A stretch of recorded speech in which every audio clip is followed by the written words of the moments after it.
Alright.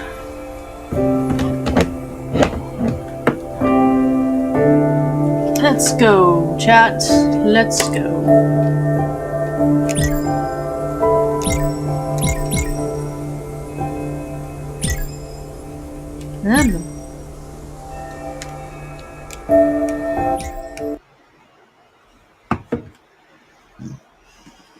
This thing has to pop up, and I don't really understand why.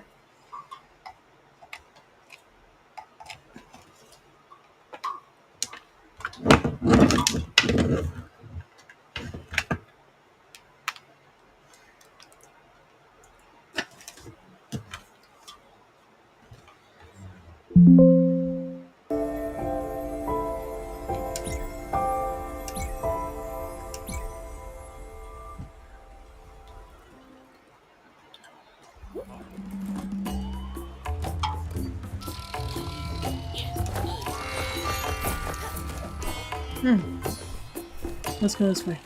Ooh. As it says, it's your lucky day. Lucky I've got an errand just for you. I shall have a look-see.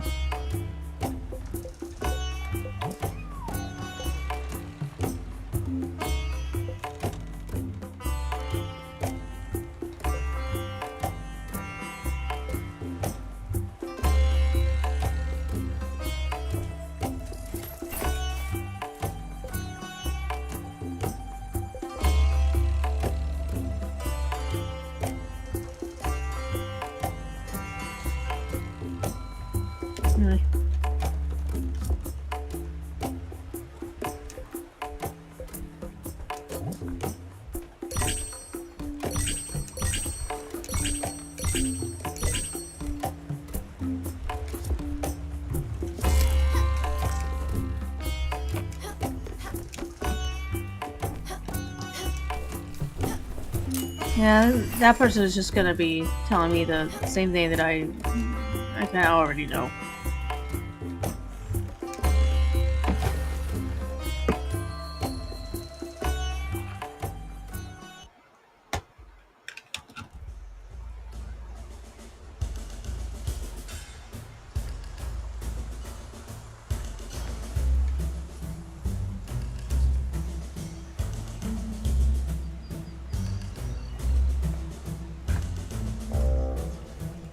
Gotta pull up something here that I'm keeping an eye on YouTube. You know, Nick Rekieta apparently got some sort of bad news today. And since, but no one really knows for sure what it is, and since,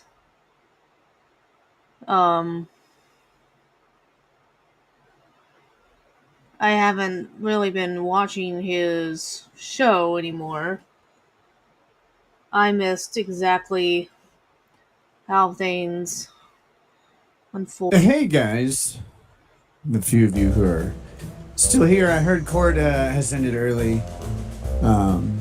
Sorry, I got some shitty news while I was gone, so I'm gonna go ahead and let's see. We'll do the super chats and stuff real quick and wrap up the show, and then I'll try and do something a little bit later. Blitzen says, going back to people's favorite inhalants, you can buy mimeograph scented candles. James Garner gifted a membership. Boosh McFadden, Cave Johnson, here for Aperture Science. Chariots says, Doctor doesn't represent science. Kurt has a micro peen. That puts us at 2 in the micro peen counter. But I'm just taking you down for now. Jeannie DB says, thanks for letting us be here, even though you're not. Sorry. Unexpectedly had to drive a kid to a class, and then, like I said, I got some not the most fun news. Hickory dickory dock, just kidding. Kurt has a micro peen. At least Your Honor, what is it? Dr. Webster thought the adjustable height of the Lexus was a micro peen. The evidence will show it was not. It was just a sub-average peen. think is what The Commonwealth rests. That means they are done presenting evidence for Kurt's micropene. Now it is Kurt's turn to present an alternative theory to classify his members These are other funny. than micro. Alright. Yeah, so I'm just sorry trying for to the short remember. day and the weirdness going on Which one of and these made being the gone scene for most king of it. Everything's stupid, and I will I'll be back hopefully just a little bit later today when I get things kind of organized and settled down. Talk to you then. Sorry guys. Peace. Peace.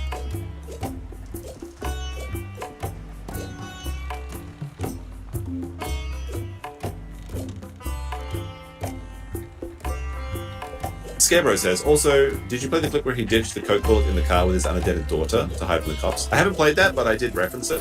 I'm not sure if the kid was in the car at the time, though, right?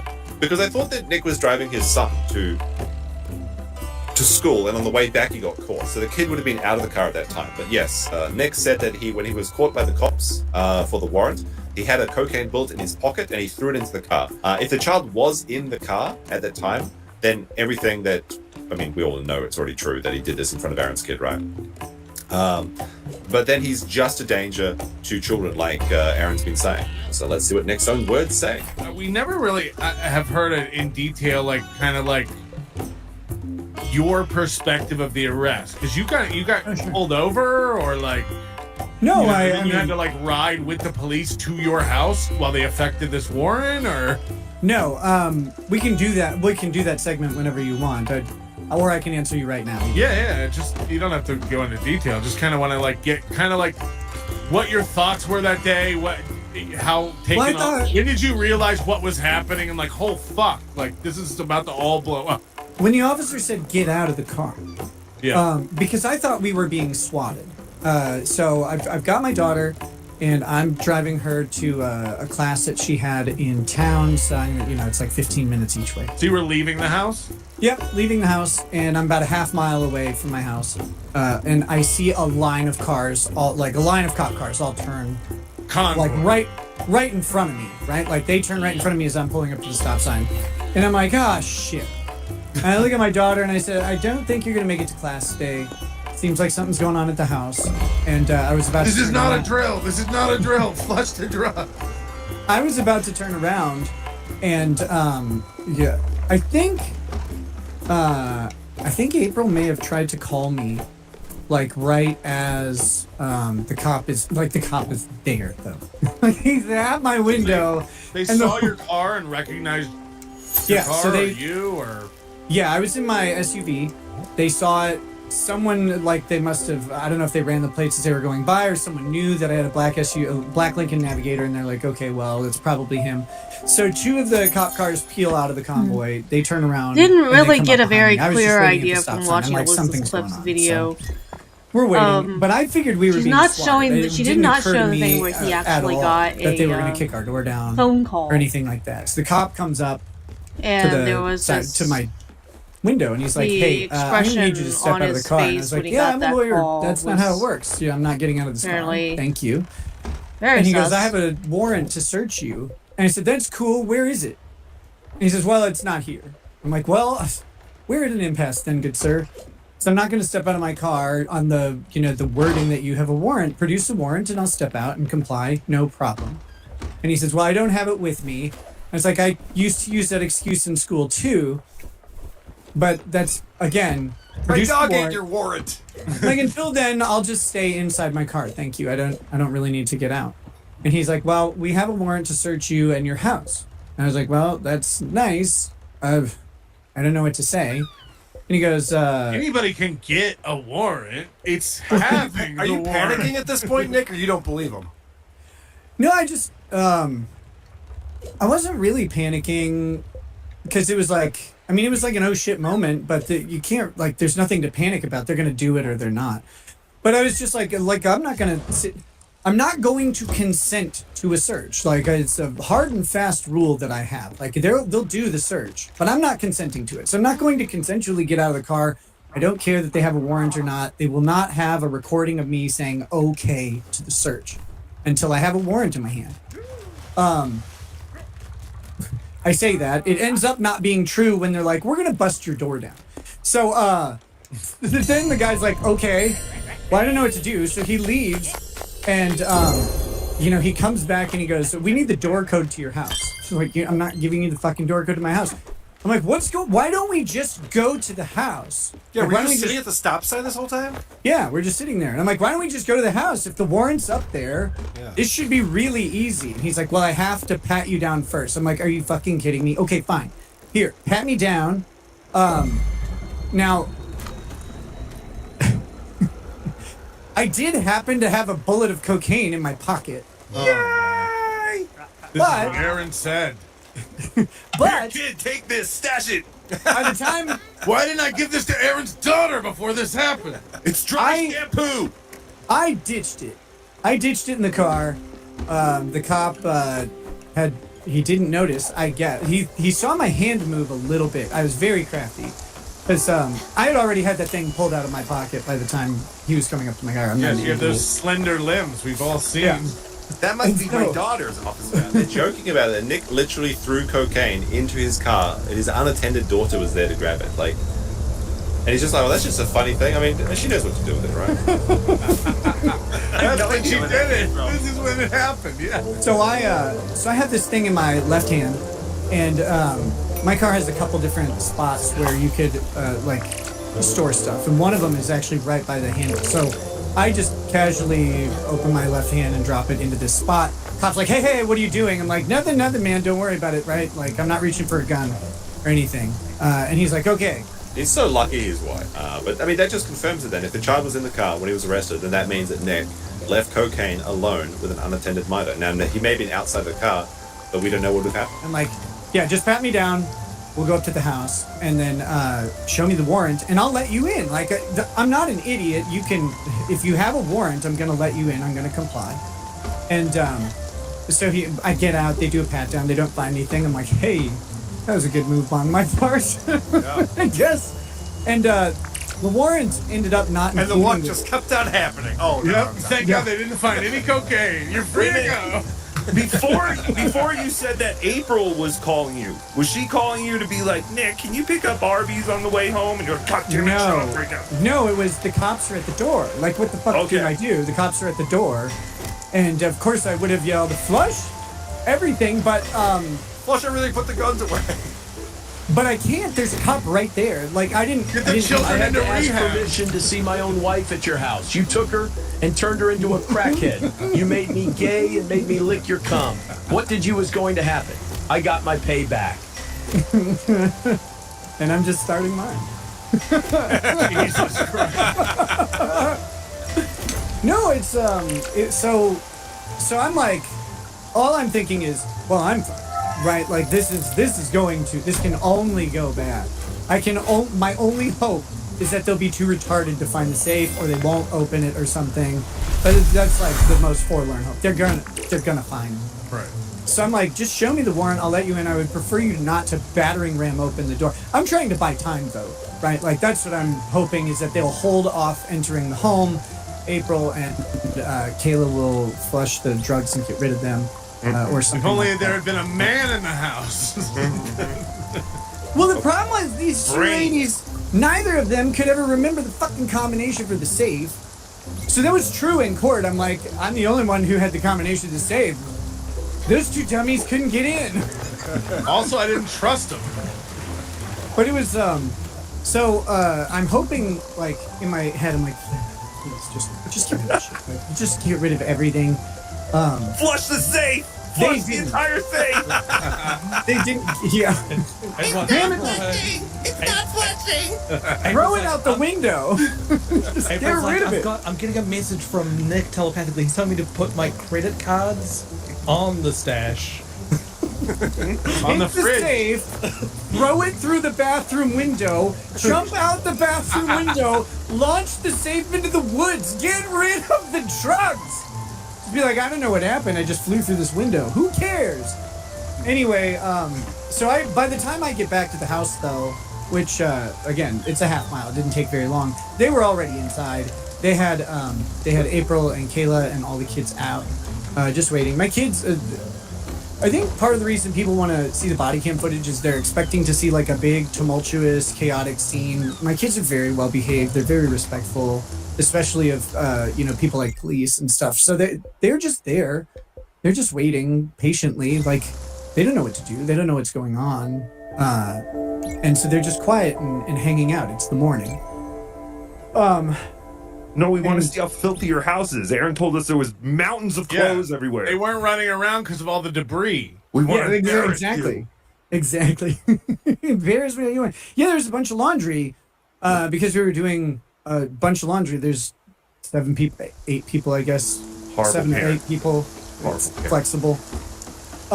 In the house at the time, there's a lot of laundry generated. So we did have a bunch of laundry out in piles. It was color coordinated so they could go into the washer. We knew it. The cop said my daughter refused. Dad said don't open the door for police. It's like that's not what my daughter said. That's not what I've ever told my kids.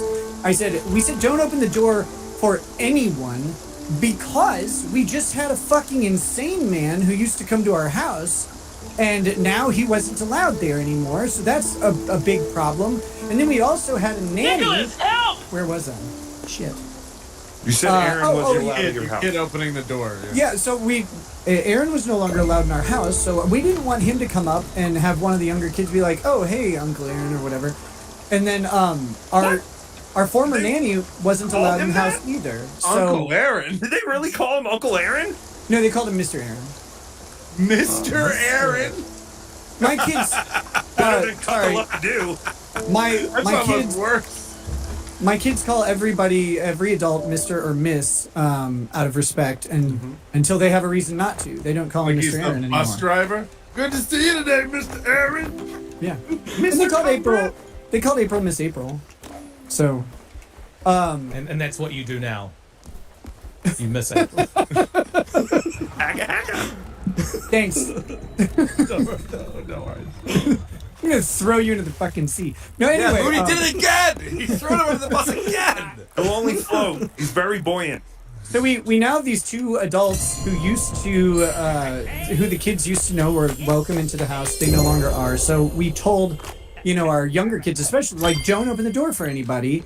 Get mom or dad if there's anybody at the door at all. Plus, this is just good practice for, like, an 8-year-old. So my 8-year-old's like, Dad says don't open the door, and the cop's like, he said don't open the door for cops. I'm like, where did she say that? What the fuck are you talking about? And so then she might have though. She was zooted out of her mind. She's like, I'm the real princess. Get out of here, cop. Or bring that back in here so I can. Never mind. Anyway, so the cop.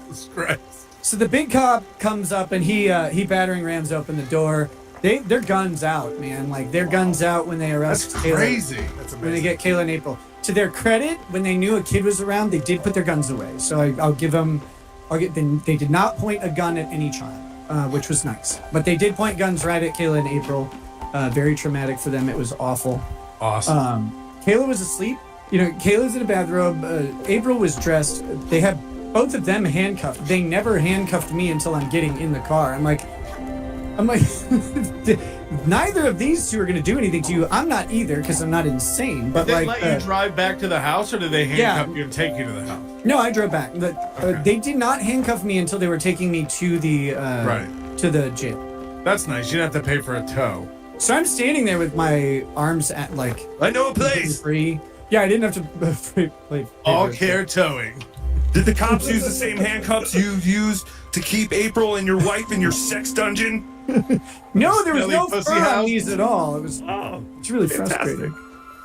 So, yeah, so then I'm just standing there, and then I said, I want to see your probable cause statement because I know it's bullshit. And the detective's like, I'm going to bring you the warrant. And I'm like, well, okay. Please do. He hands me the warrant. I look at it. I'm like, this is fucking trash. So I just threw it on the ground. And then I was just waiting there. He's like, he comes up and he takes me aside and he's like, we were looking for cocaine. We found it within 10 minutes. I was like, I don't know anything about that, right? Like, you're not going to get me to sit here and say anything. Right. So I don't know anything about that. And to my credit, I didn't. It was the vial that April had on the nightstand, on the fridge. It was sitting on the fridge. And I didn't know it was there. She filled it like while I was asleep, so I had no idea. So he's like, we found it. And I'm like, I'm not answering any questions about that. I don't know anything about what you're talking about. I wasn't even here, so I'm just asking about the warrant. And he's like, we've been looking into you for a long time. I'm like, okay. I don't know who you are. We've never talked. Like, stop this. Wouldn't it have been easier to pin all this on your daughter? She's young. Like, just say, like, this is my daughter. She loves cocaine. I can't help her hobbies. The worst part is the guns are hers, and she kept pointing them at me. But no, so I'm only at the house about 10 or 15 minutes, and then they make the arrest because they found that vial. They also arrest April. It takes them a little longer to arrest Kayla because she has to get she gets to get dressed. Well, she got to get dressed, which was nice, and then she had to help get the kids needed clothes for the next couple days because to us they were going to go to their grandparents' house overnight, and that's what everybody at the scene told us, which of course changed dramatically. These are the alleged smelly kids, right? Yes, the alleged smelly children who were starving. Okay. Okay, let's get through this PowerPoint a bit. I do want to talk about this for a second. Okay, so as preparation for today to get you guys kind of in the mood and in the mindset, today we have the trial in the Western District Courthouse at 1040. It's in the Mapo-Gu District. It is in Seoul, South Korea, in room 406. It will be a fully packed courtroom based on all the photos, based on everything I'm hearing from the trial. It is very full. It may get to standing room only inside the trial. Today is just a plea hearing. It is not sentencing, meaning there's going to be a lot of clickbait out there today. I know it because I always see these videos and they're super ultra clickbait. You know, like there's going to be the videos, Somali gets 30 years in jail. That's not going to happen today. That's false news. That's fake news. Don't fall for it. People are going to say that. That's not true. It's just pleas. So even if today Somali pleads guilty to everything, it's not over. We have to, even if he pleads guilty, we have to hear from the victims. We have a victim that has officially registered a lawyer in this case and got all the case files. I believe that's Bong Bong. And there may be others, but at least Bong Bong will probably testify. Now remember, as I put out the last couple weeks, Johnny Somali, Ramsey Khalid Ismail, has spent the last months trying to pressure Bong Bong, trying to blackmail her, trying to shame her against testifying. The court does not take well to that. That's an aggravating factor, meaning it makes it worse for Johnny Somali. So we're going to have a day for her to testify. How about the convenience store worker? That might be another day. How about other people that were on the bus and the metro? They may testify. Each of these dates for testifying, even for one witness, could be spread out over months, meaning one witness could be in June, one could be in July, one could be in August, one could be in September. We could have just witness testimony taking 4 months. That's completely possible, and that's not counting any witnesses Johnny wants to bring. So if Johnny wants to bring his boo, Hank, Han Jong-yu, of course his roommate, ally, financial supporter, possible romantic interest, who knows, this is, and he wants to put him on stand to testify for him. This is going to be a whole nother day as well. And these are all spaced out by a month. So at month intervals, we are going to have more and more and more of this. And then there is closing statements. So then we have closing statements from the prosecution and for the defense. And finally, after that, we have sentencing. That's its own day. It's literally judgment day. That's what it's called.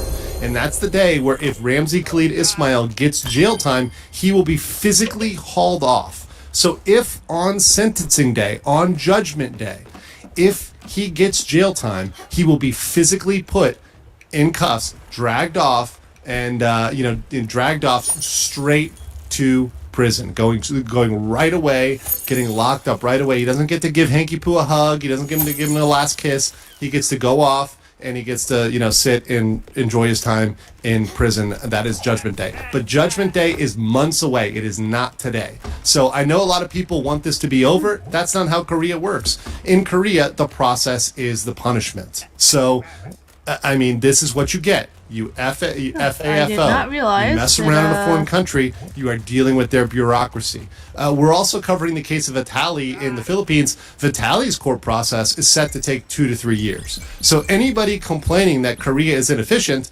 look at the Philippines. That'll take 2 to 3 years. By the way, in America, just so you guys know, criminal cases, especially large criminal cases, can often take 2 to 3 years to go down. We were watching, less than a year ago, the trial of Sarah Boone. This is a trial that happened during COVID and didn't go down till essentially this year. So trials can take a long time, guys. This is due process. You are allowed that process, and that process isn't meant to punish the defendant necessarily, but to actually allow them to prepare a good defense.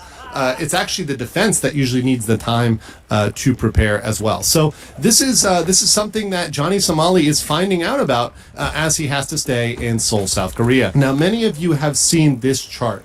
This chart is a chart I've been showing about the current charges. It has the case number, the date of the indictment, the merger. But I, of course, am a man of the PowerPoint, so I wanted to make a more colorful chart.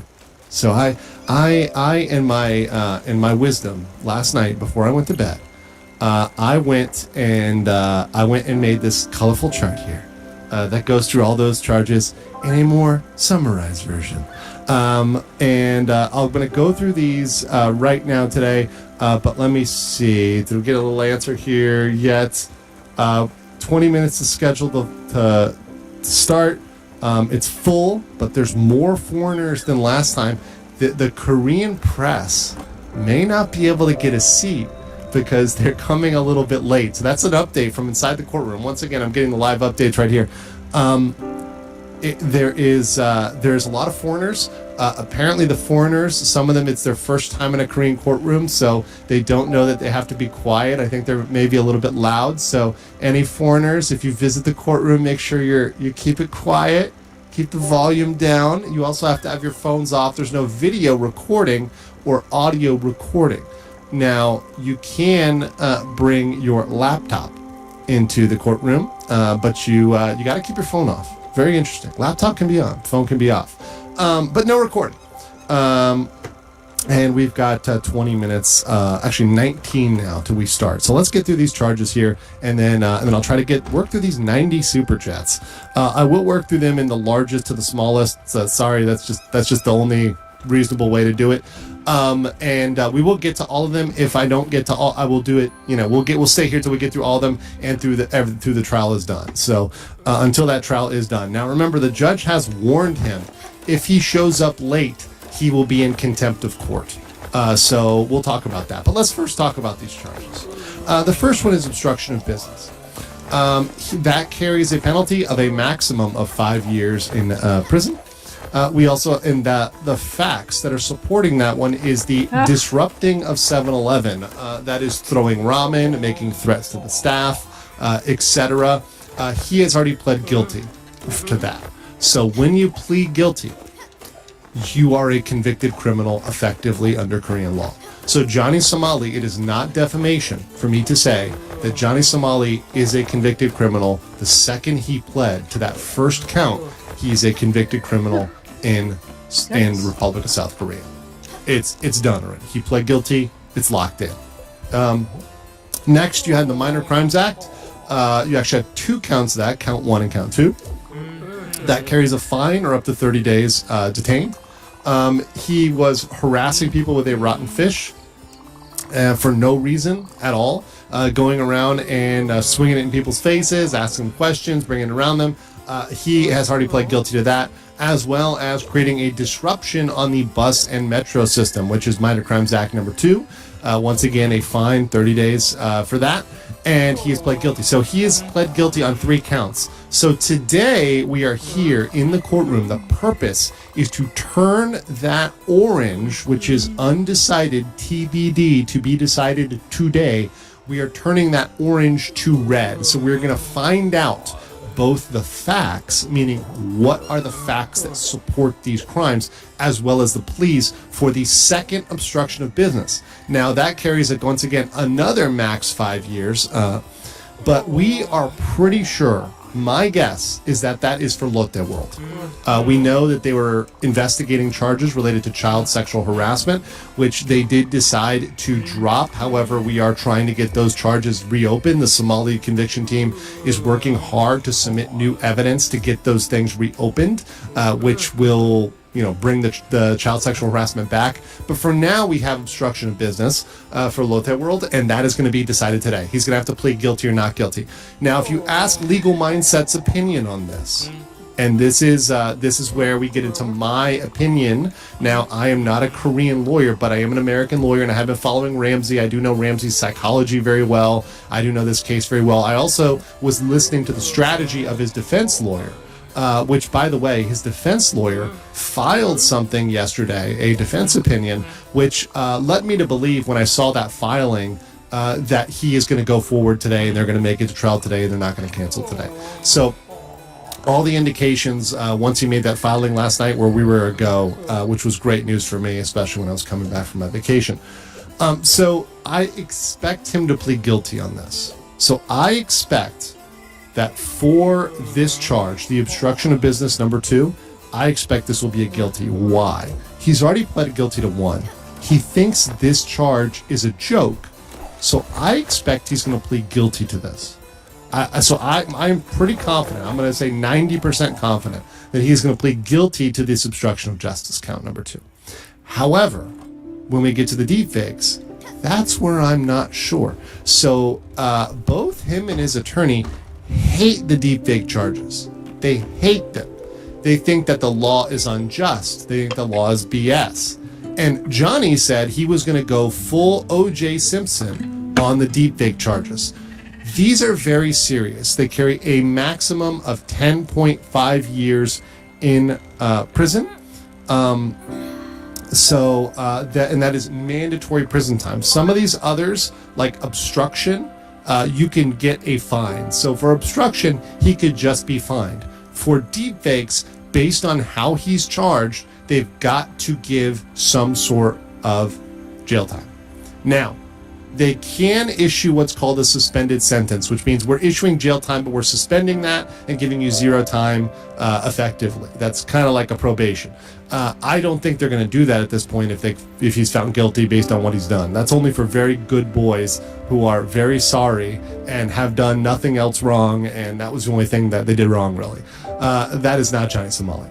Now, both of these have a max of 10.5 years. That's, of course, 21 years. So this is where we get to the 31 number. 21 here, and then 5 and 5, that's 31 maximum. I don't think they're going to give him 31 years. I don't think they're going to give the absolute maximum. I do think they'll give some number of years. However, the first deepfake is for, I think, Bong Bong. I have spoken to Bong Bong. So now, I thought about interviewing her, but upon conferring with several people, I think that's a bad idea because she hasn't testified yet. And I do not want anything that I interview people on to damage the prosecution of Johnny Somali. So if I was to interview her, she could be cross-examined, meaning the defense attorney could attack her on that, attack her on the interview, if there's any inconsistencies, if there are any other things that she says publicly. So I am not going to interview her until after she testifies, which I'm pretty sure she will do. So that is my call on that. After she testifies, we can talk to her all we want, but not before.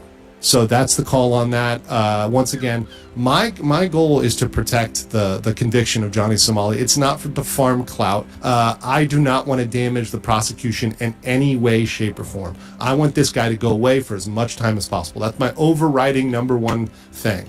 That's why they can't stop me. That's why when they try to defame me, attack me, threaten to attack me with HIV needles, threaten my family, give me death threats, send me hateful messages, make up all sort of bullshit, lies, defamation, all sorts of stuff, I just shrug it off because my goal is to convict Johnny and nothing else is going to stop me from that. I'm on that mission. the last thing is, and I've talked to some of the Korean streamers about this. This last count, deepfake count number 2, this is likely against the Korean streamers. So there's several Korean streamers where there were deepfakes: Dalgun, Youngman, Bang TV, J Company. Many of them had deepfakes.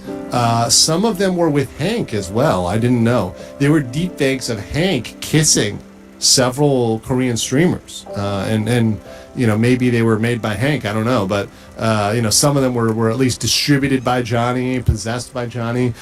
So we're gonna find out whether they were whether the second count is for Korean streamers or not. We'll figure out which ones perhaps today. That will be decided as well, and once again we'll get guilty pleas. So we'll be able to change those TBDs to a more concrete color later.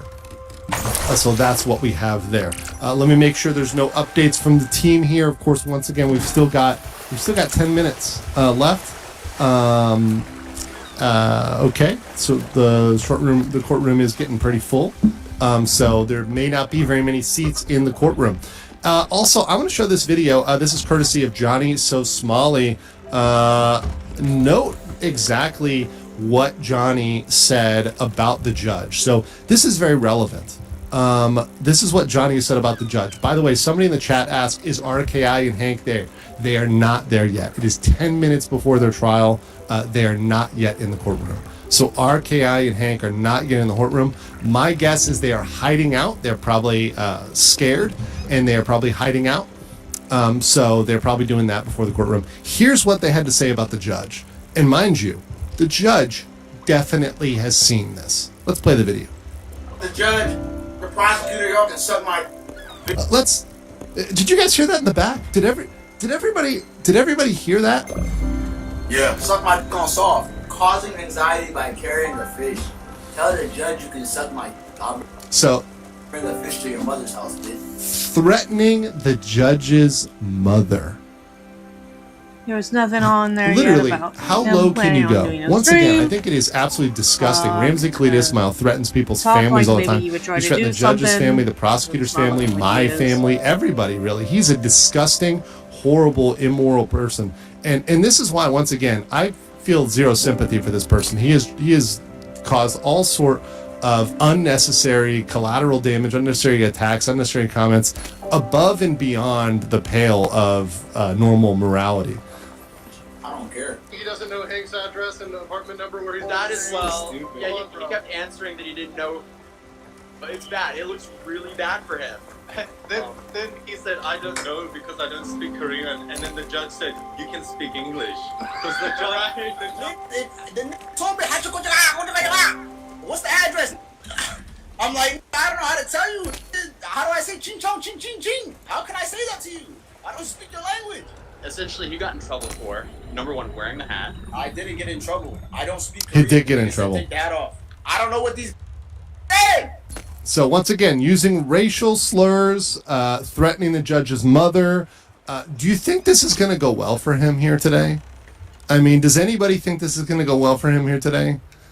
Absolute insanity in my book. I have not, once again, and in my career as a lawyer, I have not seen stuff like this in a while. or ever, really. Let's go. We have another obstruction of business charge. The defendant made a disruption at Lotte World, which caused the ride to be shut down. Are they adding a third count? Interesting. So hold on. We now have Lotte World as well. So Lotte World has also come in. So I was right. So technically, sorry, guys, I was right. So there's another obstruction for Lotte World that's come in.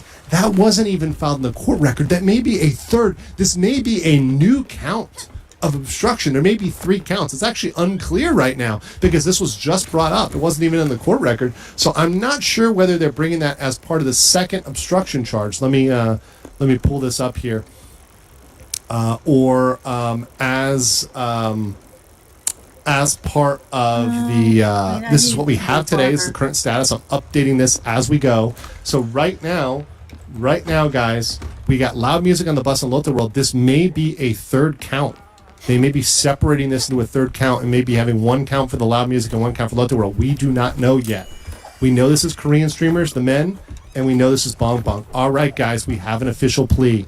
We have an official plea from Ramsey Khalid Ismail, and he is now pleading guilty to the obstruction of justice.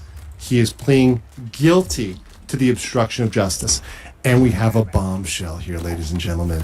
We have something that is going to change the game for this entire trial, and it's going to drag it out for so much longer.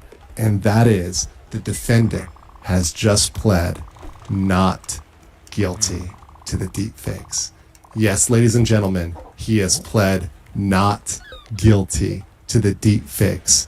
That means we are now going to have a full trial, which is going to go on for months of evidence and counter evidence on the deepfakes. There's going to have to bring in expert witnesses. They're going to have to, do all that for that specific charge. Ladies and gentlemen, this completely changes the game.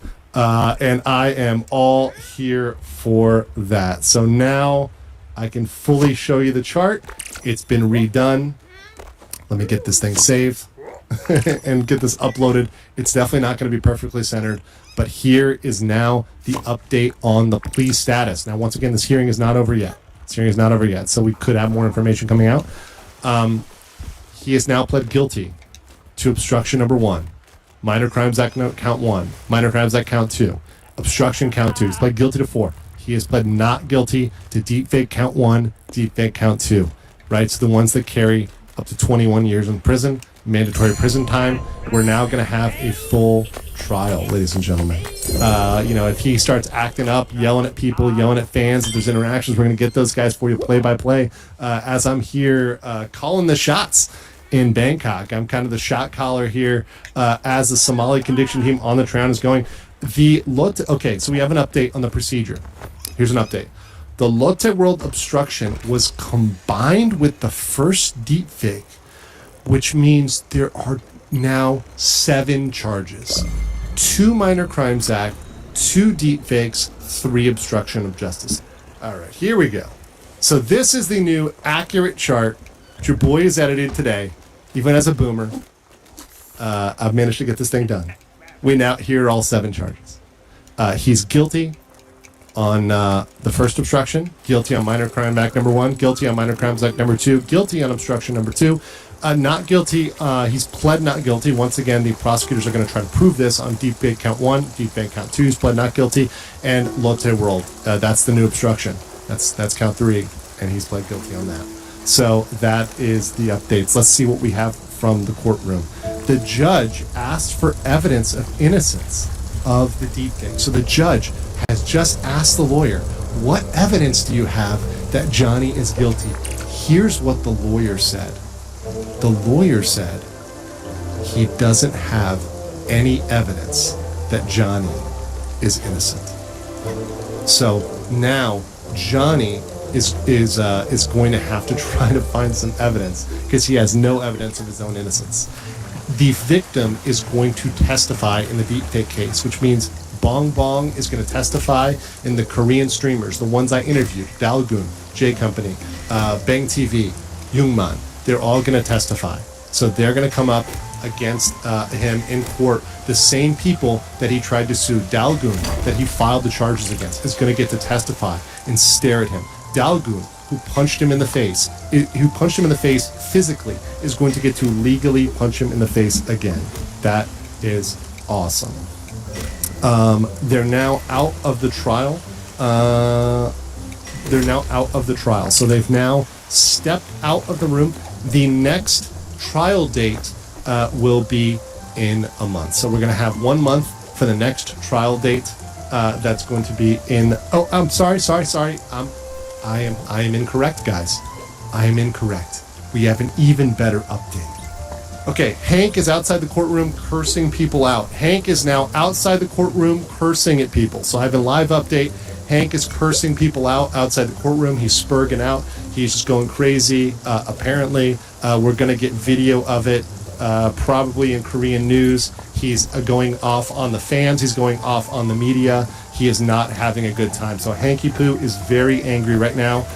Johnny is yelling at Hank, telling him no crashing out, no crashing out. Hank cannot control himself. He is losing it right now, according to everyone outside.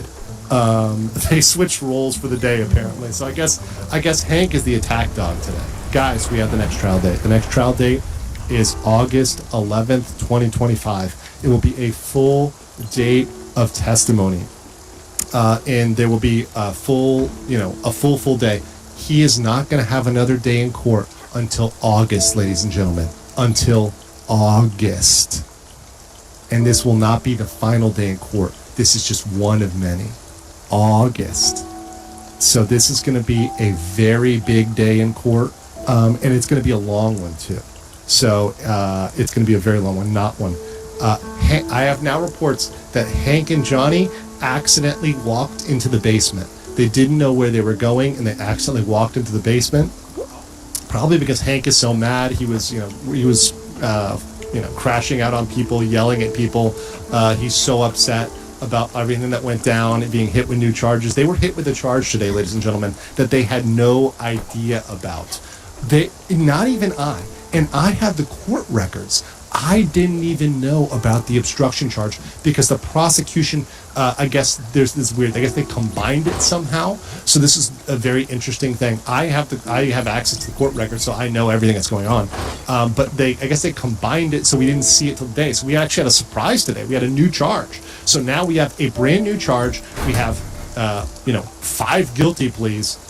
2 not guilty pleas, and we have a full day coming up in which his own lawyer said they have absolutely zero evidence in his defense. Think about that, guys. If your lawyer says you have no evidence that you're innocent, what does that mean? What does that mean? That means you are absolutely 100% cooked. So let's get into the presentation. I'm just going to go through it and then I'll hit everything. Now, a lot of people are getting this confused today, so I want to make sure I'm very accurate for you guys because a lot of this is confusing. So if you are confused about what went down and what happened, pay very close attention to what I'm going to say today because this is very, very, the details and the procedure is important.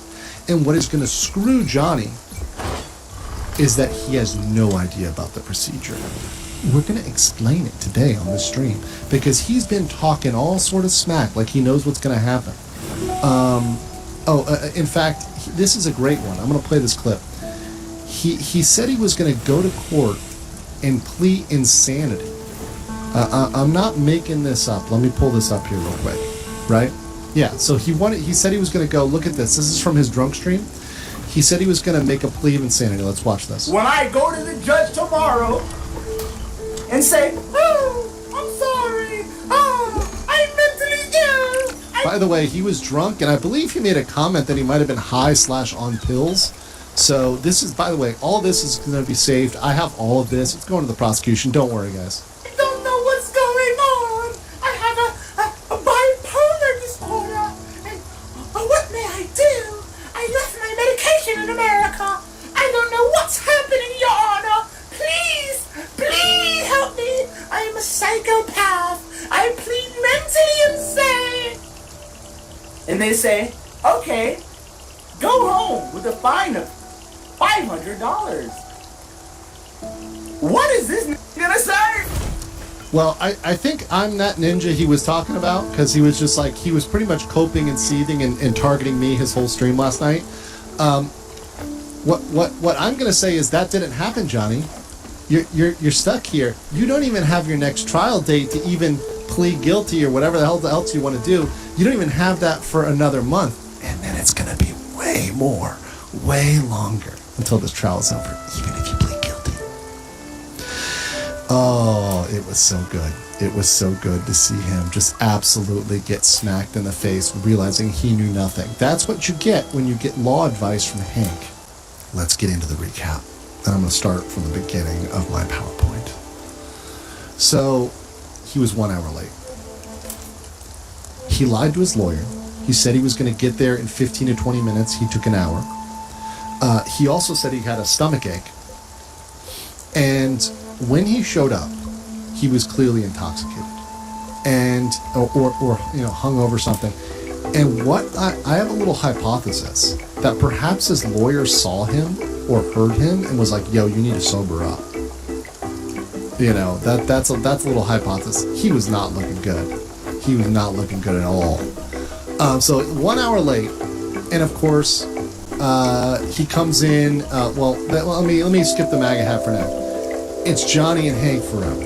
Okay, so they're together, and you could have sworn they were so close together, Johnny and Hank, that you could have sworn they were holding hands. I mean, really, there's an attachment going between those two. Now, mind you, it has been confirmed they live together. And one little surprise in the proceedings, which I didn't mention, I wanted to get a laugh, I didn't mention this, is at one point during the trial, they ask you your address in Korean. And Johnny didn't know it. He's like, I live in Songpa, in this area. I don't know where it is because I don't know, I don't know. And then they ask him, well, do you know the apartment number? And he goes, I don't know Korean. And this is great. So he says, do you know the apartment number? And Johnny says, I don't know it in Korean. You know what the judge says? Say it in English. Because the judge understands numbers in English. He understands 1 and 5 and whatever else, right? I'm not going to dox them, I'm not going to dox the Jamshil office tel they live in. I don't want to give away anything or violate any TOS or anything. I'm just saying, he couldn't even say numbers. This guy was clearly coming off as an idiot. And you saw the judge is a master of not giving away their expression. They're a master of not wearing it on their face. But you could tell he thought he was an idiot, right? The way he said it is the words. But they were definitely attached to hip. And one other thing was, let me go here. Johnny's outfit. His suit looked like this. He was wearing a white suit that was like 3 sizes too big. It was clearly Hank's suit. He was clearly wearing Hank's suit. It was like a white suit. It was absolutely hilarious. And beyond that, let's go back here for a second. He came in a MAGA hat. Now, once again, whether or not, I don't care about people's politics, whatever. He's doing it as a stunt. He doesn't believe in any politics, by the way. He uses, whatever politics try to benefit him. He came in a MAGA hat. He was told 3 times to take the hat off. And by the way, before we came, I actually told Atozi behind the scenes, I'm like, bro, I know you're a hat dude, but you can't wear your hat in the court. And he's like, oh, I got it, we're cool. So he took off his beanie. And by the way, Atozi is like a totally different guy without his hat. I wouldn't recognize him. Totally different guy. Cool guy. So, our crew has the hats off. No, and I don't wear a hat. But some other guys do. And he comes in wearing the MAGA hat. The bailiff tells him to take it off. He proceeds to cross the barrier, because there's a barrier where the audience is and the lawyers are. And he's trying to look back at me, and he puts back the hat back on. And I swear to God, the bailiff almost took it off his head. Almost slapped it off his head. It was bad. He then proceeded, in the midst of this, to try to sit where the interpreter sits. And they kept explaining to him, no, you need to sit over there. He also kept fumbling with this water bottle, and they're like, don't do that. And his hands were in his pockets, which in Korea is super rude. So he kept his hands in his pockets while he was speaking. And when he went up to go forward, there's kind of the bar, where there's a little, wooden structure that kind of blocks the audience from the lawyers and everybody else. We call it the bar, right? Because it blocks you. It's like a little gate. Hank was trying to go with him. You could tell there was a serious, near romantic look in his eye of I just can't quit you, Johnny. And he wanted to go forward. But the thing is, Hank can barely speak regular Korean, much less English. His mastery of both languages is questionable. You have to qualify as a court interpreter. You have to have a high level of fluency. they test you, and you also have to make certain oaths that you're competent, that you've experienced, and that whatever you say, if you say it wrong, you can be held liable. Right? So Hank wanted to be his guy, but he couldn't. And Johnny was like giving this longing look. They had this weird exchange where they looked at each other. It was very, very weird. But overall, his body language and trying to wear that hat multiple times was extraordinarily rude, and that's how he started off. All right. So I got that. Okay. Ramsey came in the door, and the first thing he does he doesn't see me right away because I'm in the back corner, and I wasn't facing him. I was facing forward, and so Hank, walks in behind Johnny. I think he's used to that, and he's looking at the other people. They're all looking around, and Hank is himself. But Ramsey looks at me and he does this face. He looks directly at me and does that. And he really thinks he's getting off that day. I think he really thinks he's getting off that day. He's super giddy. He's like excited. He's like, oh, everyone's here for me. I'm the center of attention. Yeah. He's like a child. Literally a child. So he goes up. He's sitting next to his lawyer. Everybody's looking at him. The bailiff, his defense lawyer, the judge is looking at him, the stenographers, the media. He looks at me and sticks his tongue out. Looks directly at me and sticks his tongue out. Crazy. And everybody sees it. The judge saw it. Right? And it's like, all right, Ramsey. And I was laughing. I was like laughing my ass. Because I'm like, I'm not on trial here, buddy. You are. Right?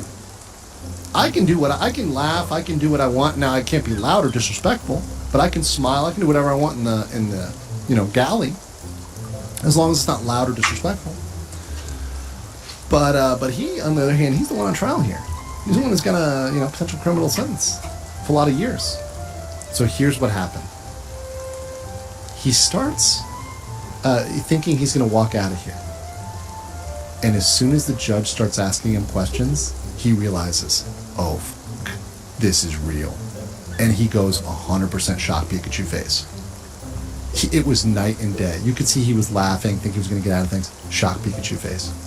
He was just hit with a ton of bricks. And there was a point at which, when they were going over the charges, which we'll go over in a second, we're going to really explain the charges. I'm going to really explain this carefully for you guys. When he realized his own lawyer didn't know about one of the charges that's against him in the Eastern Court. The new one that I covered, that only I covered, that he said I was making up or whatever, didn't know about it at all. He didn't know about it. He had no information. Nothing printed out. My temperature is only 99.8. Found out. So that's why the next trial is on April 9th. By the way, the next day for the trial is April 9th. I told you guys this is going to be spaced out over months. And on that day, all he will do is choose whether to plead not guilty or guilty to the next obstruction charge. We do not know what that obstruction charge is for. Now, I'm going to explain to you what the other charges are for. Because it's very, very important that you guys know accurate information about the charges. Okay?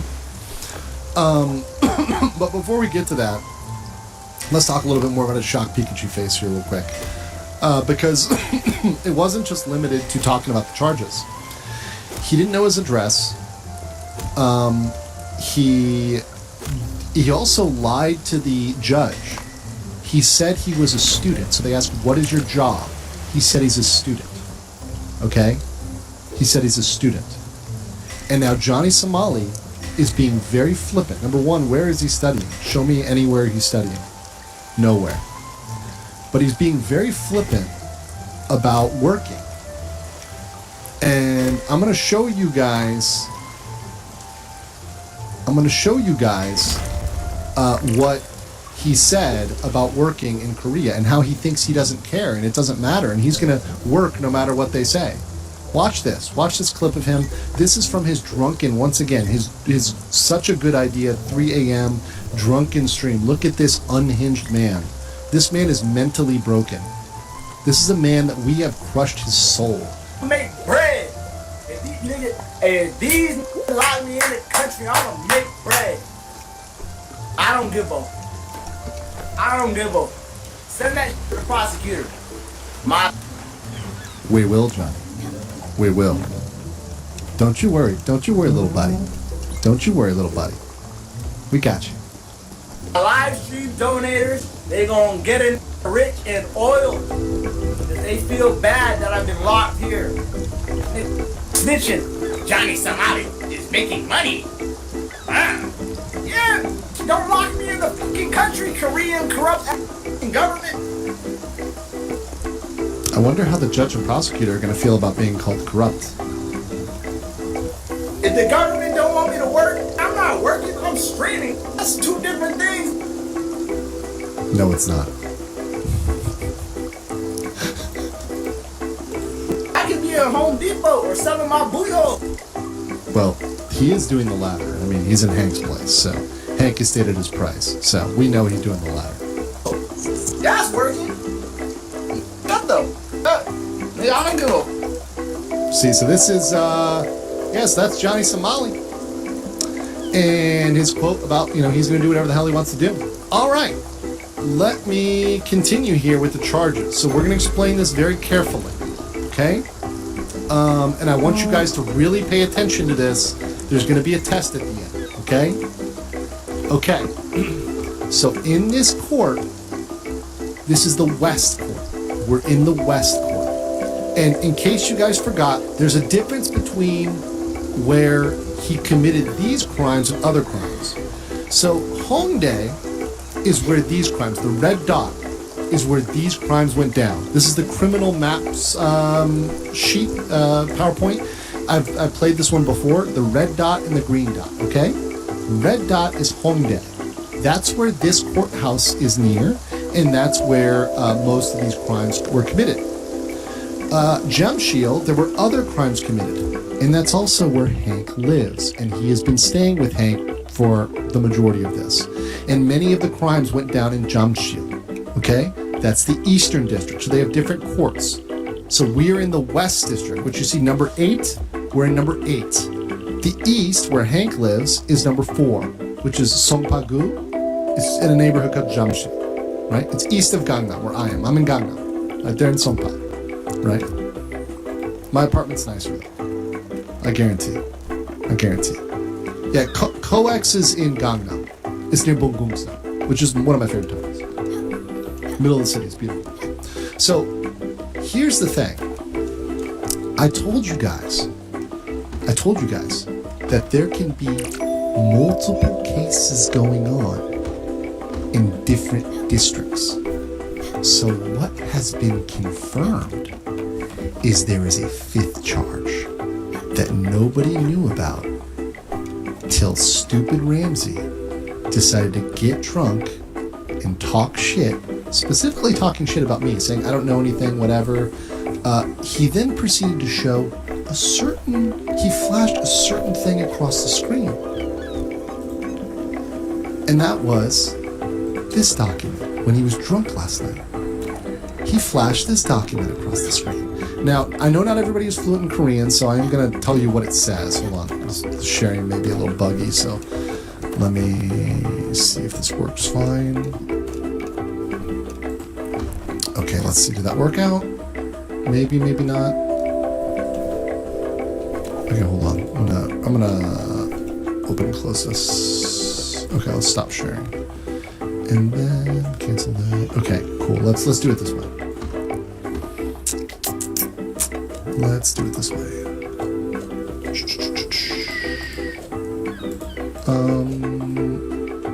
Here we go. Here it is. So last night, he was showing his chat. He's like, I have the paperwork. And he flashed this. Now, my Korean brothers and sisters, you can read this. But what this is this is something from the Eastern District. I'm going to tell you what this is. Sorry, I know that some of you would be squinting. This is a sex crime, which is the deep fake. This is the deep fake crime in Jamshil. And what this means is it's been referred from the police to the prosecutor. And he literally said, I don't understand this racial slur speak, and the racial slur he used began with a G. Well, guess what? We know people that speak the language of Korean. We know many people that speak the language of Korean. And what we found out is that this has been referred by the police to the prosecution.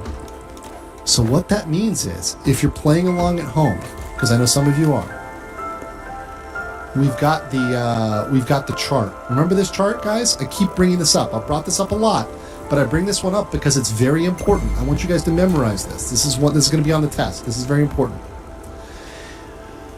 When things are at stage 1 or 2, they may just die. When you submit something to police, they may ignore it. And then the police may investigate it and they may drop it. But in Korea, if you go from stage 2 to stage 3, if the police send it to the prosecutor, if you go from 2 to 3, on step 3, you have a 90% plus conviction rate. Probably more like 98% conviction rate, which means they will charge you. We're at stage 3 now. We're at stage 3. He just confirmed, he literally told himself that in the Eastern District, there is a 5th charge, which has not been, the prosecutors haven't officially announced it yet, but it's coming.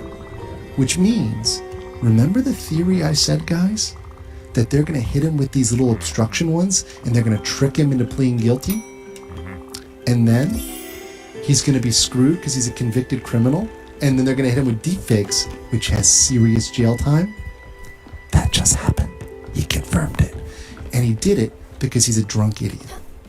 And the fact that he decided to do a broken, mind break, drunken stream the night of his charges, and he wanted to be this wild, crazy character, the court can't touch me, this and that, it actually backfired in his face. It is hilarious. It is absolutely hilarious. And he doesn't even realize what these mean, what these charges are. He's just being told by Hank, oh, don't worry about it, don't worry about it, don't worry about it, don't worry about it. When you have a sexual crime, a sexual deepfake, that is serious time. For those people playing along at home, this was from earlier, but I now fixed the numbers here.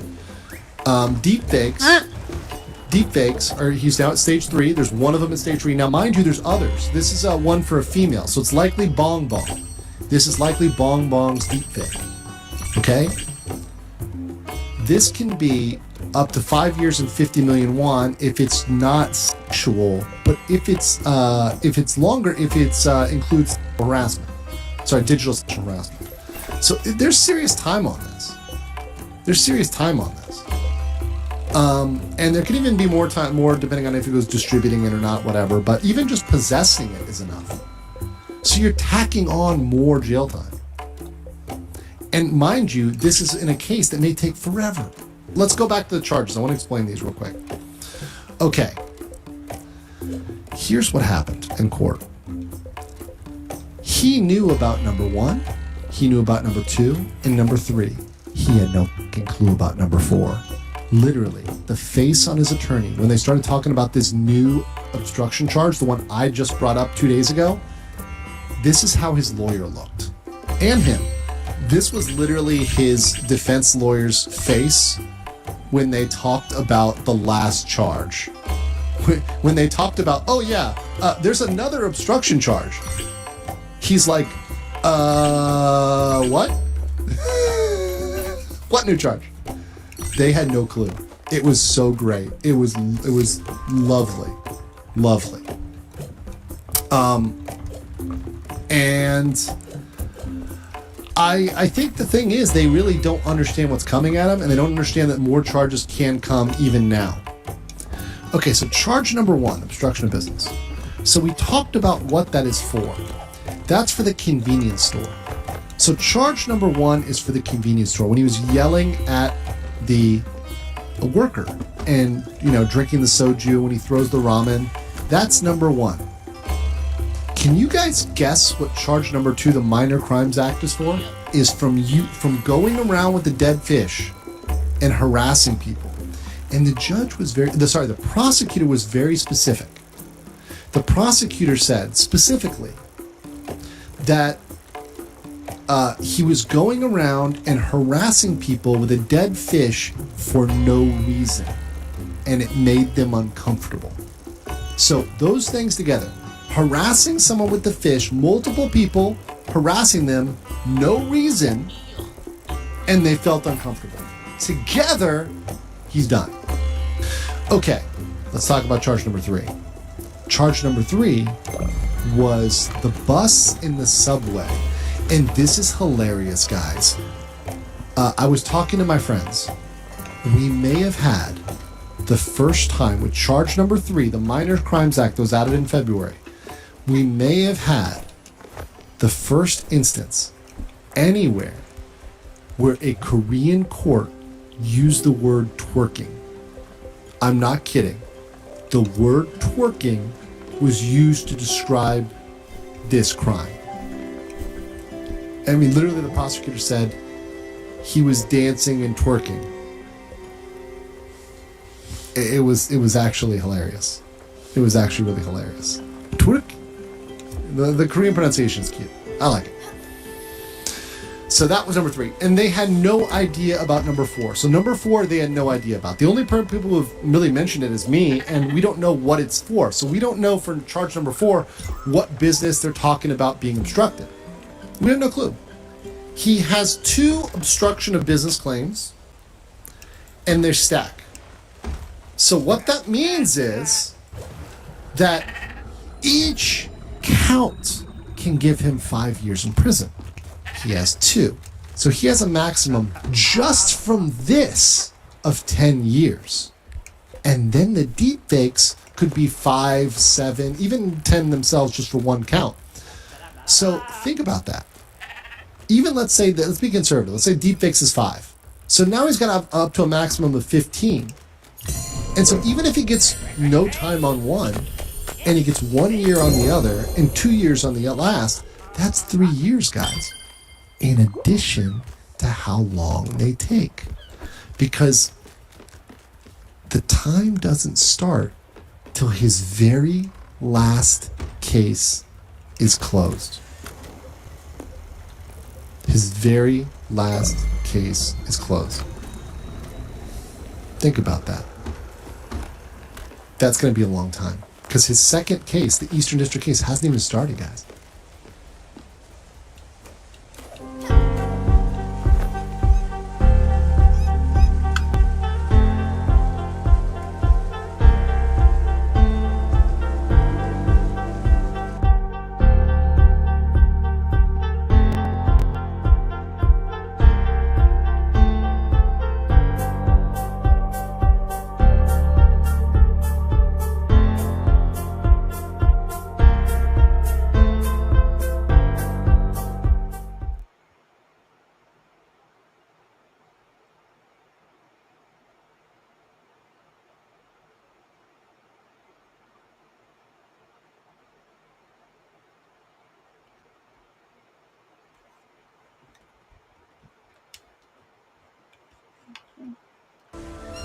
Alright, so we're making sure that this guy gets to the Everdor.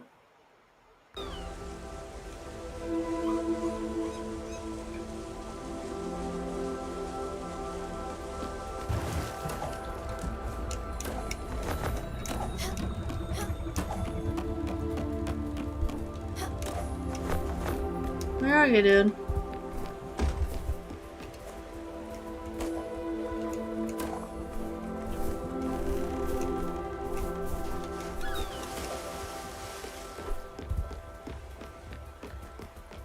He said that it was time for him to go.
Alright, let's go.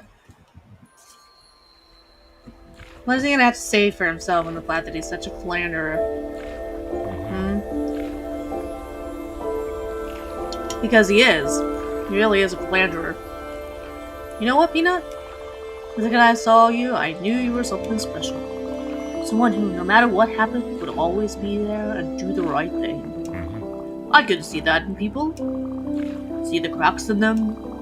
It's easy. Light shines through. I guess that's why I fell in love with Astrid. Well, you didn't really love her very well, did you? Astrid. She was the toughest nut you could imagine. But she had such an intense light inside shining through warmth and fire, too. Her laugh made mountains tremble, and everyone was happy when she was around. I was happy.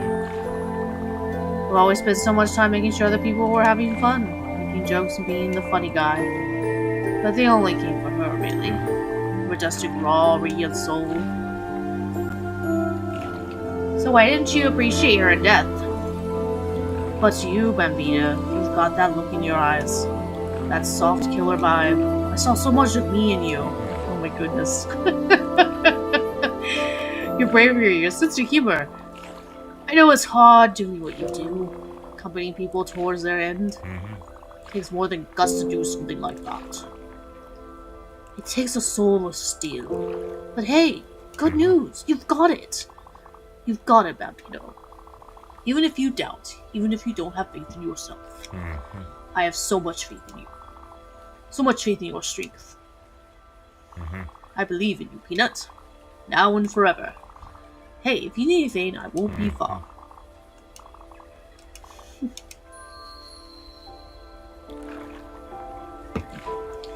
Alright. Get lost, you philandering liar.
Oh, I've been here before. Nope.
Wonder which way I'm supposed to go.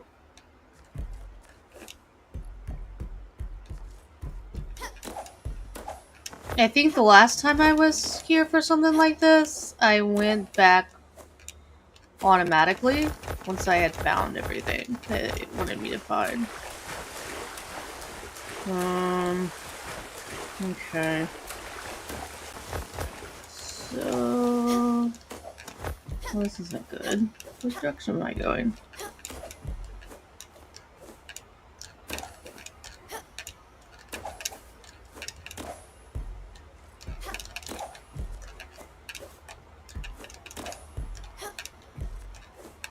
Okay.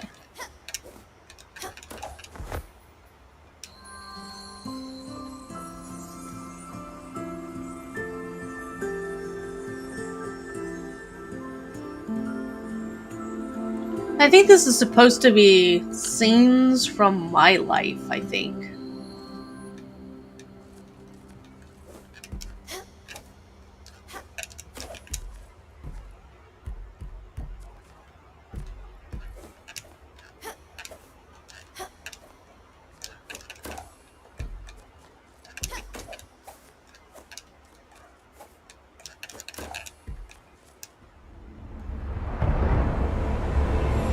Here we go, here's this owl. And so you return, Spitfire.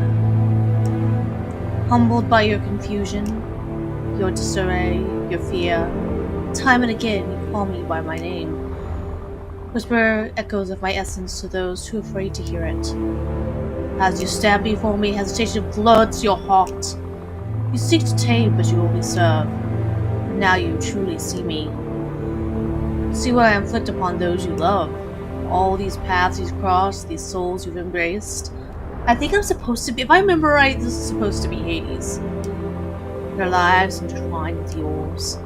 Their faces etched upon your memory. You've opened your heart to the suffering of others. And in return, their spark warms your heart and shapes your fate. Every spirit a reminder. Every spirit a goodbye. What do they teach you? Their struggles, their drama, their memories, your memories? Are they saying their farewells or are you saying yours? But you are not yet ready, Stella. And those souls still need you. Carry on your task, Spiritfarer. Soon, your time will come. And we will meet again for the last time. Ooh.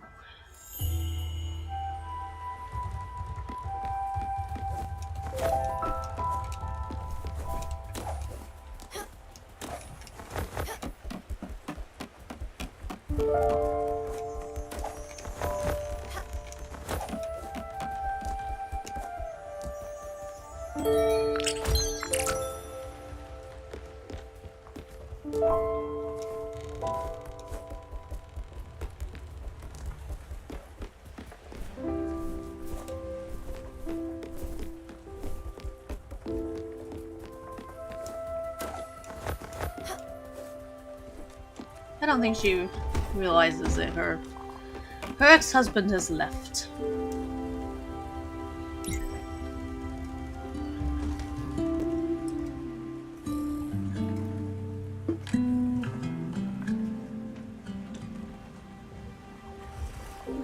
Let's see if she's supposed to figure it out.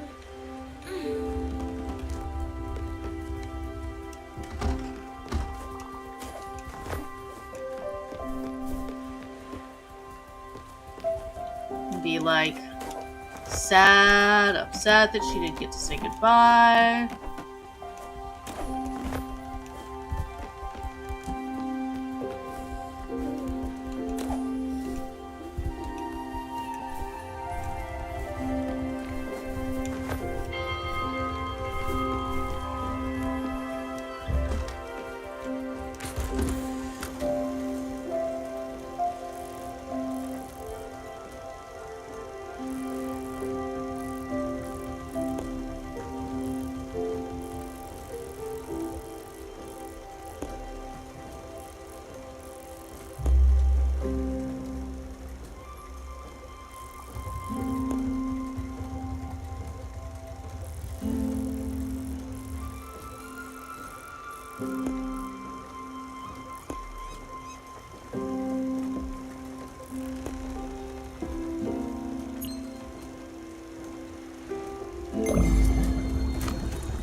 think I'm gonna have to possibly take some medicine here.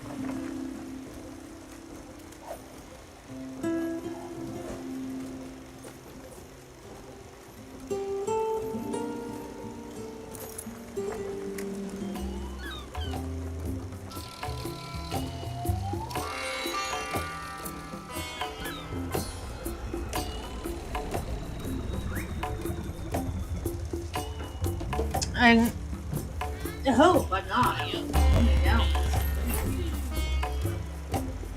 Definitely don't like the way I'm feeling.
No, I didn't want to hug you. You're cute, but I didn't want to hug. No! It's not what I'm wanting to do! Ugh.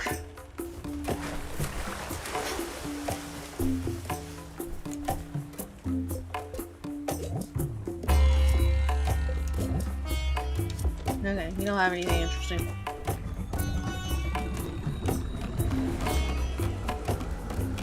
She's realizing that her late husband has passed on.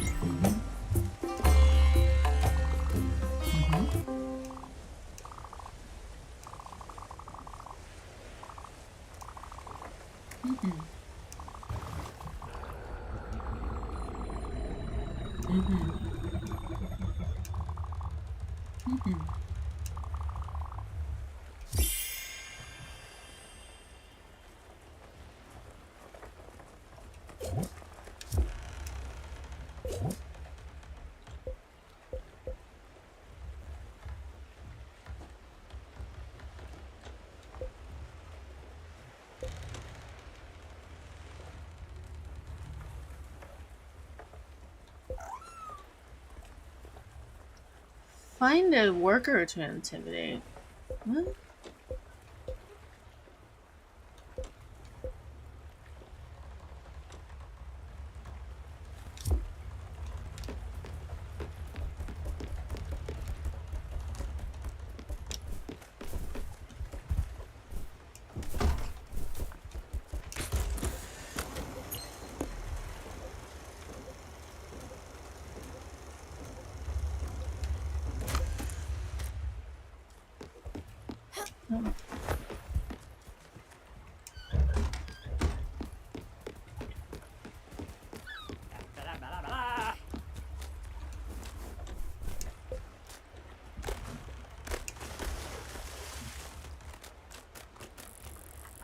Let's see, where is Hummingbird again?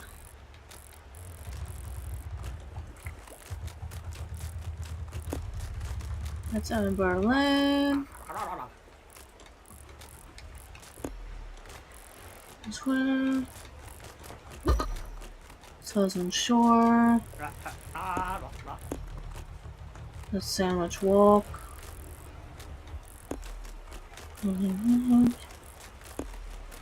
South Point Docks.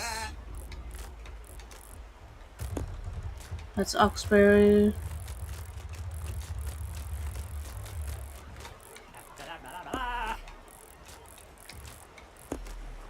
Miller. Number.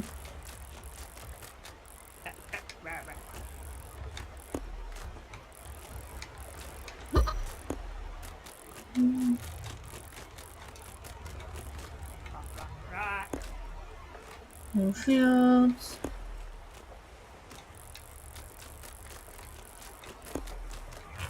Crow's End.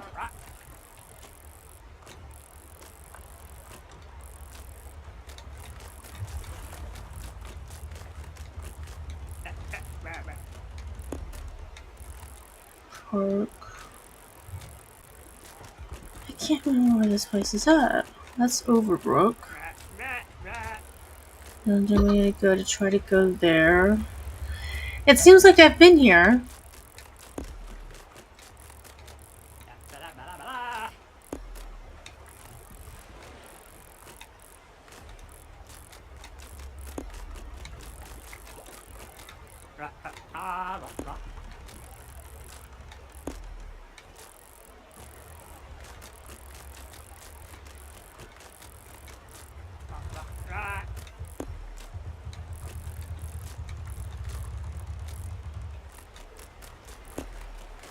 Alright. I believe, okay, I think that's what I'm looking for.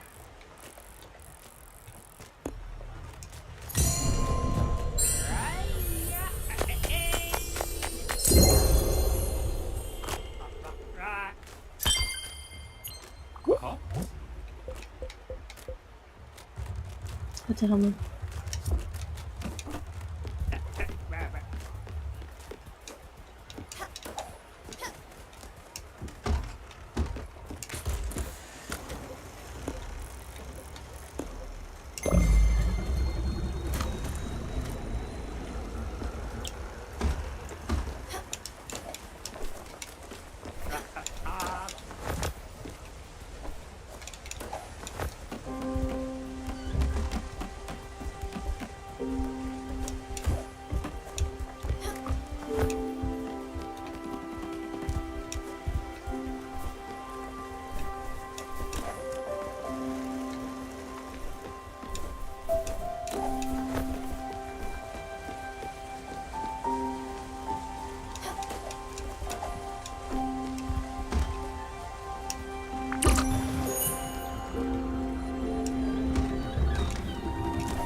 Maybe it's Anthony that I'm looking for?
Okay, so what am I supposed to do now?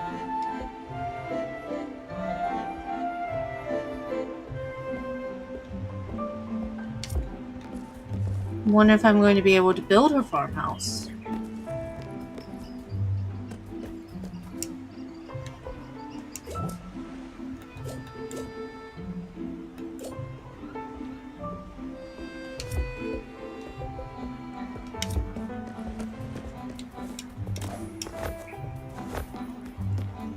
I might need to be bigger to build her farmhouse.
Mm-hmm.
Well, I think I'm gonna go somewhere else first.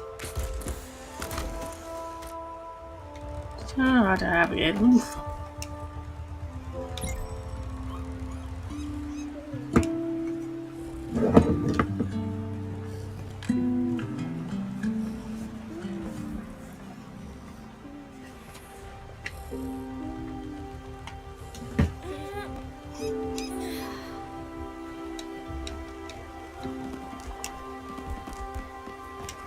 I think I should save my progress so far.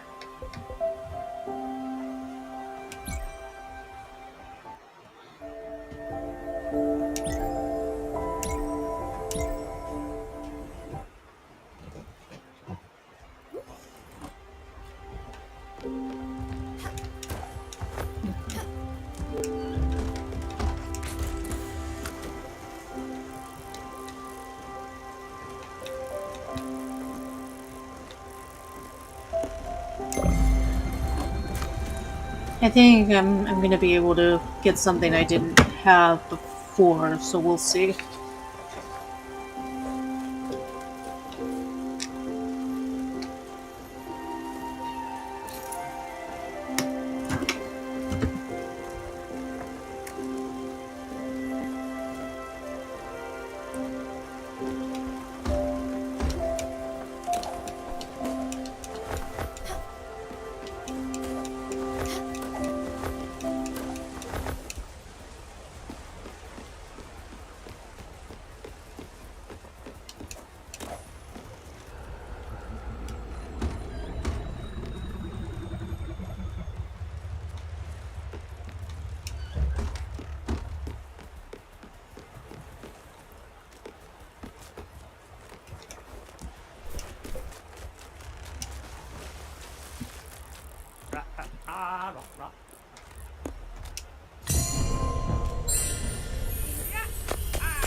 And if I can't build what I want to build, I can't build what I want to build. It's just the way it is.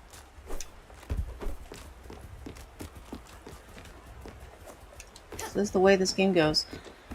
I can make myself some scrambled eggs.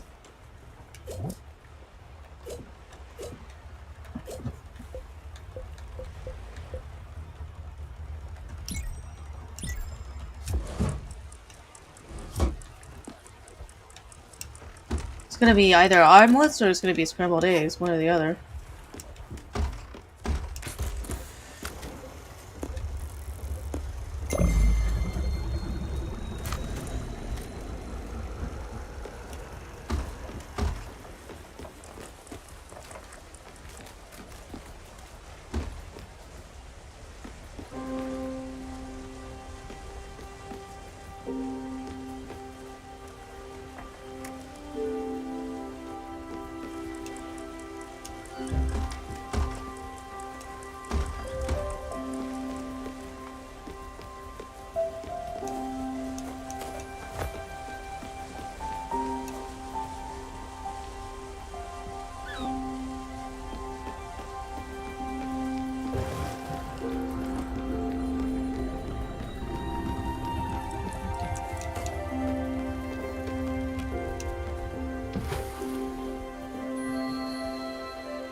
It's the toe choke again? Come on.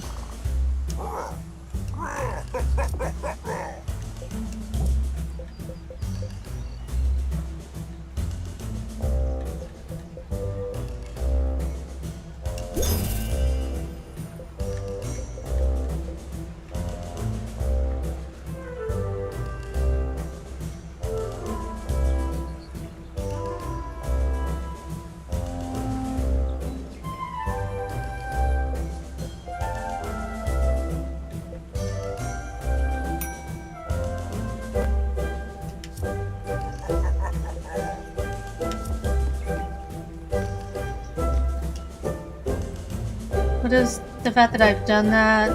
It's just... my boat is just bigger now.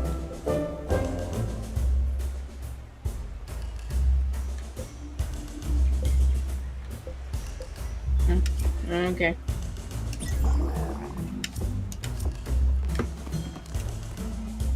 I've got eggs to get. Will they be poached? Will they be scrambled? Does anybody really know?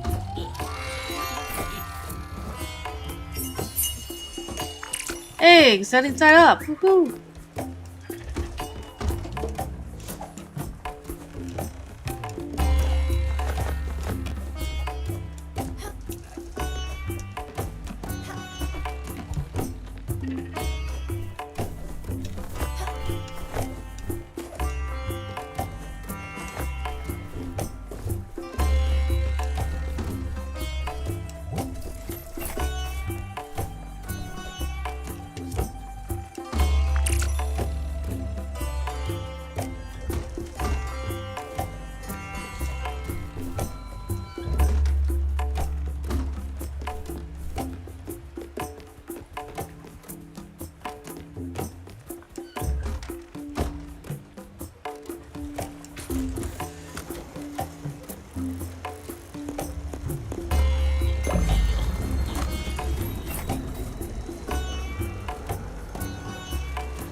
Wait a minute here.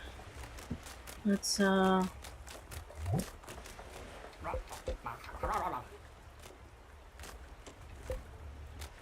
to Oxbury.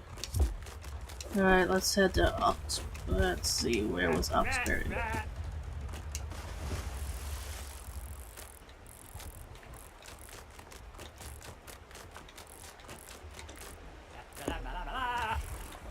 Oh yeah, that's right. It'll take me right there. Woohoo! Awesome. Not far to go at all.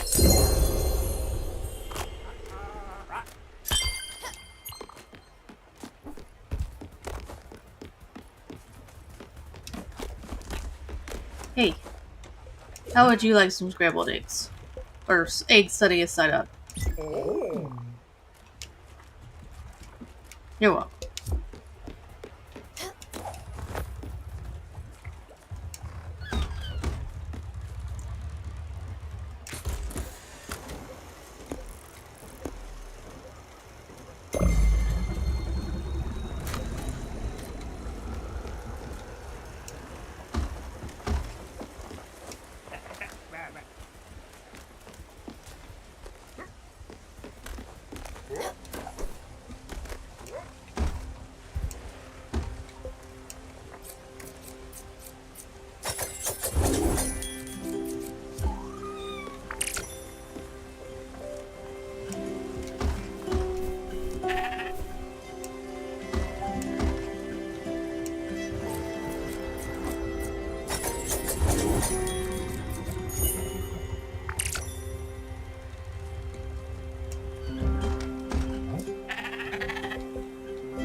Where was Beverly?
I don't remember where Beverly was at.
Well, right now it's taking me absolutely fucking nowhere because I can't remember who Beverly is.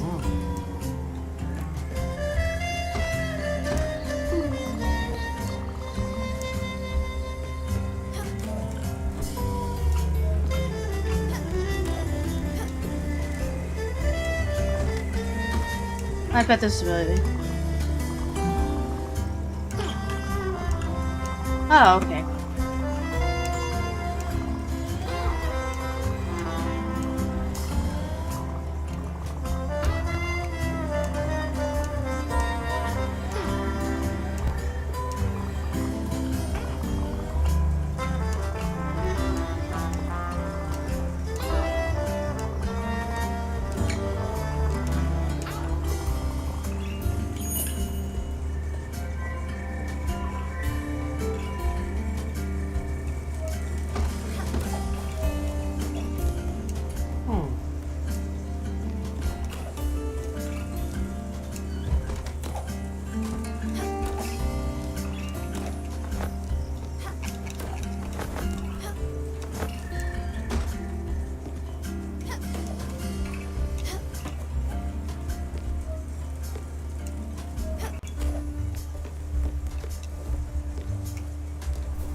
Okay, well, we've got a new person.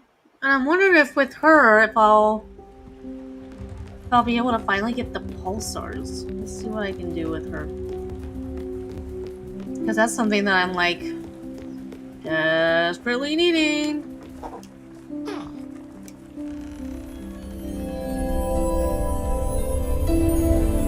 But I don't really know why I would be able to get that from her.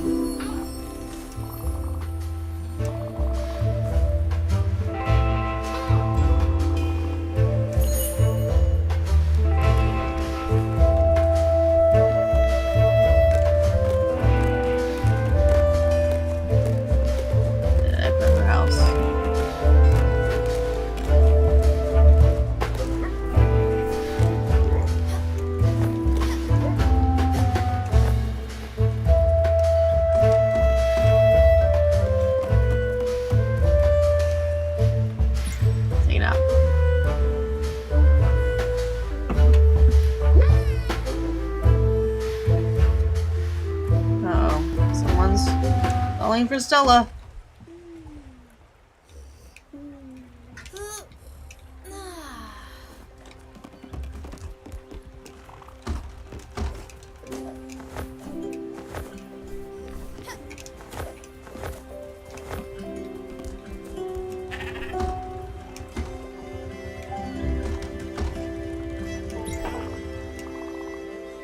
What? This is a dump? What? Oh god. Hey, you think that's my children, my husband's? Well, we live in a cozy little farmhouse, you know? I knew when I met, but... What?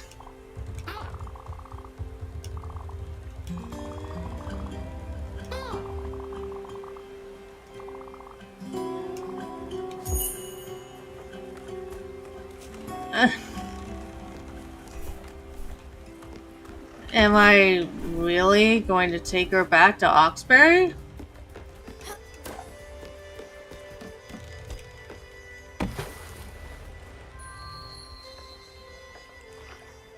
Yeah, okay.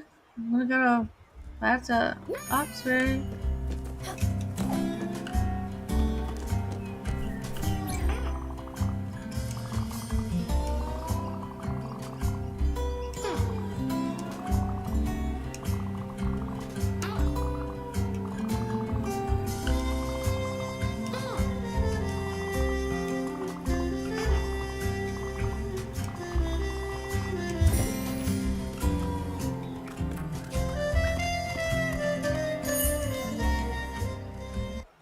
Okay, well, I wish I could be like, well, fuck you, you get what you get.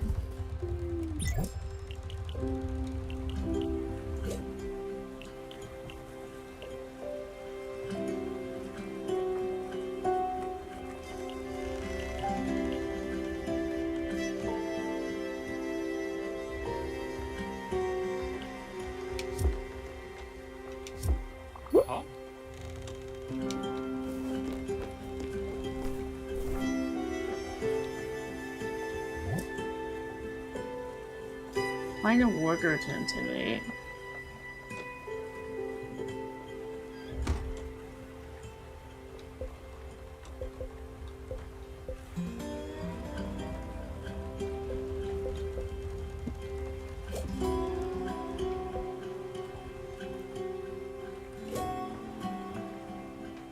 Ride them. Talk to the man at South Point Docks.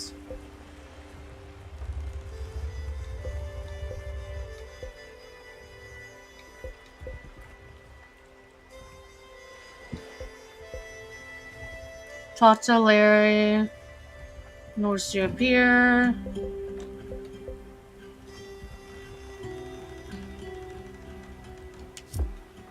Alright, let's see what's closest here.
Let's see. I have been going for 2 hours.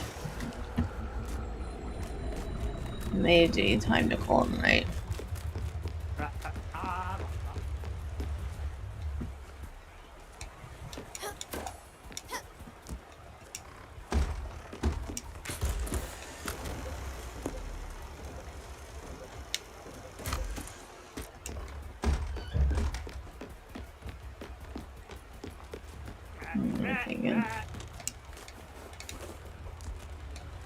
No, I'm not hugging you.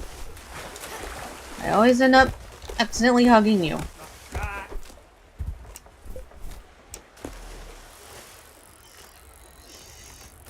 So the Northward PDR was all the way over here. I think that's what I wanted to go.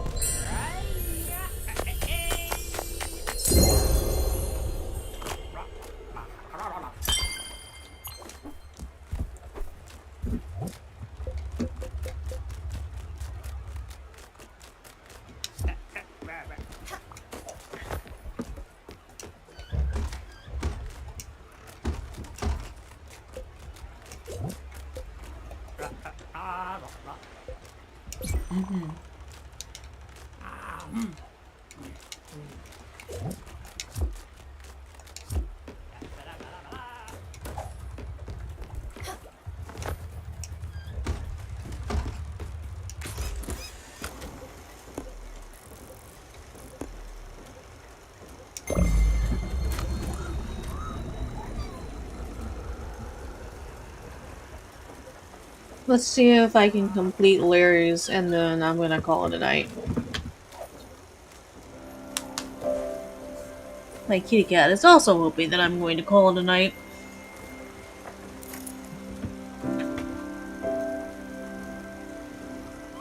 guys should probably go for a walk, baby. And get some exercise.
Oh!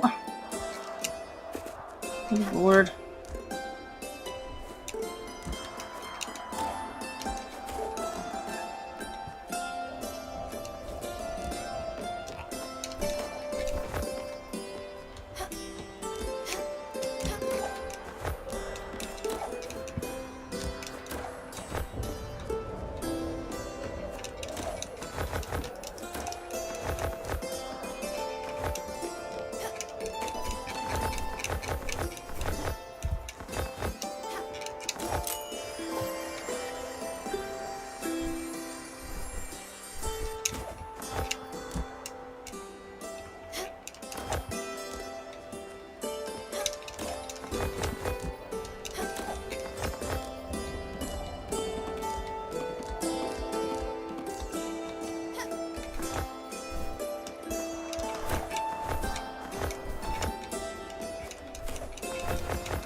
Ah! Damn it!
Really gotta try to get on there. Pugilistic Expialidocious.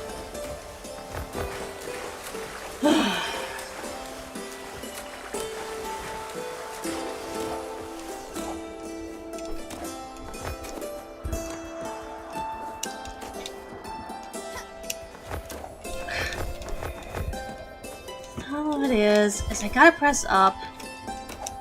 There we go. And it just seems like the hardest fucking thing in the world is to do it in time.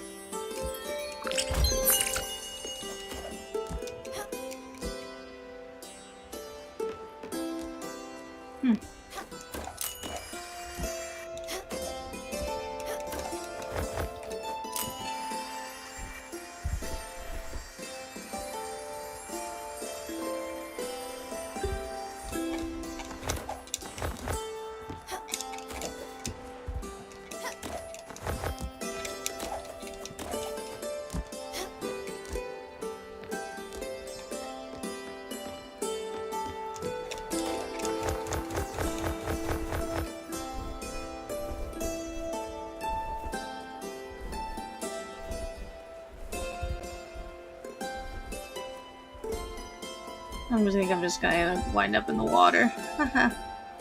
Yep. There's one back. Okay.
Okay, I think I'm ready to call it a night.